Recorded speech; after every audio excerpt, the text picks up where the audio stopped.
Senator Tom Cotton. Good morning, sir. How you doing today? Hey, Kevin, I'm well. I hope you and all your listeners are doing well and staying safe, too. Yeah, social distancing, washing my hands, doing what I'm supposed to, wearing a mask out, doing my thing. Senator, what more do we know about China? I mean, you've been talking about this for a pretty long period of time here, about what they did leading up to this pandemic.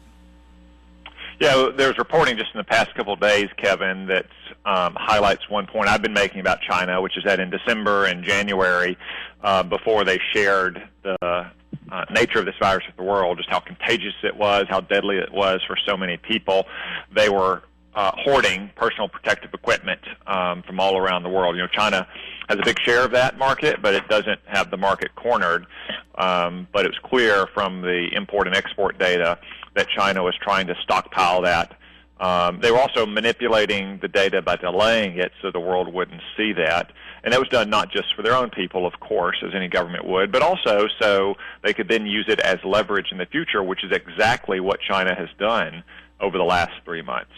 They've required leaders of other countries, especially a lot of small European countries, to essentially kowtow to Beijing, demand that they show up at airports to greet Chinese airplanes coming in with these often defective personal protective equipment, and post items on social media praising China and so forth. It's just another example of China's coercive diplomacy, and while so many countries are beginning to realize that China cannot be trusted and is in reality a pariah state. Yeah, interesting. I heard a report about that yesterday, about how the Chinese had hoarded the mask for a long period of time. They knew what was going on, not only for themselves, but also to make a profit on some of these in the open market, too.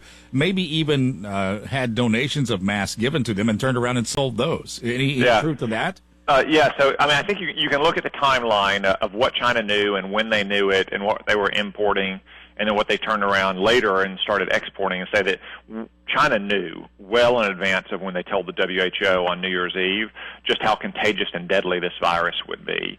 And they acted out of a lot of motives. One motive was to save face, but another motive was to start hoarding this equipment so then they could use it as a source of leverage in international politics. And as you say, probably another source is also trying to make a buck out of it, because China is always looking for ways to squeeze more money out of other countries. So they have a lot of motives for doing what they did, but the end result is the same. China lied to the world, they unleashed this pandemic on the world, and then they used personal protective equipment as a way to get leverage against other countries.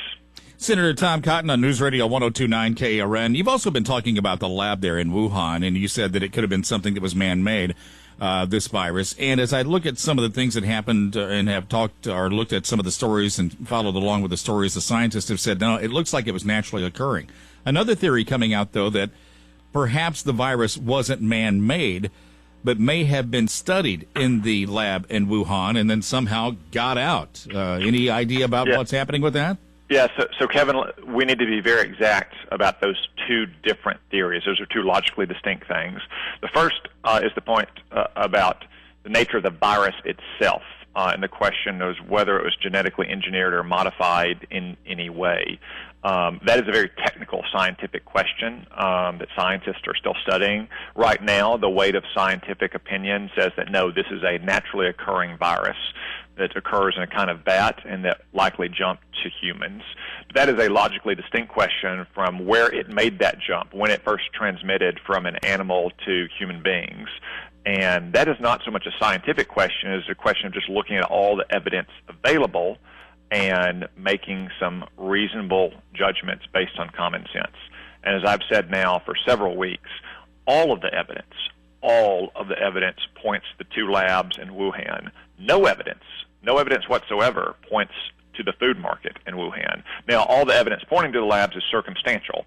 We know they had bats. We know they researched coronaviruses. We know that China has a history of bad laboratory safety practices. We can see how the Chinese Communist Party, tried to cover up what happened in Wuhan. They won't let people go in and research it and investigate it. They intimidated their own people who were blowing the whistle on it. It's all circumstantial evidence, but the circumstantial evidence all points in only one direction, and that's the labs in Wuhan. And if China has an answer besides those labs, they need to open up to the world and give that answer. It's awfully coincidental that it started in Wuhan, and you've got Isn't it? Yeah. I mean, that's all I'm saying. I mean, it would be, Kevin, it would be as if some brand new pandemic started in the suburbs of Atlanta. Well, gee, isn't it a coincidence that our CDC is there, or happened out near Fort Detrick, Maryland, where our level 4 biosafety laboratory is? That's kind of the analogy you would draw. It didn't happen, on a farm in Stone County, Arkansas. It happened in the middle of a major metropolitan area like Wuhan. Yeah, interesting. It is interesting. We'll see what happens with it. Senator Tom Cotton, also to the effort to reopen the country, get the economy going with a risk here, it looks like. More projections for spread of COVID-19. Are we going too quickly on this? Well, I think you can't really generalize on that, Kevin. Arkansas is not New York City. So you got to trust our state and our local governments. I think our state government has done a pretty good job kind of hitting the middle sweet spot of both protecting our public health, but trying to keep the economy moving at some pace during the last 6 or 7 weeks, and now trying to get people back to work and back into their normal routines as consumers and as shoppers. Obviously, we don't want to see a surge in cases.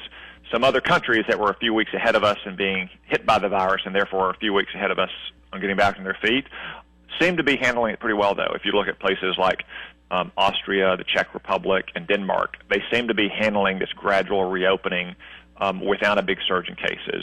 But that's why it's somewhat gradual, it's phased, it's calibrated based on industry and exposure for workforces and for customers.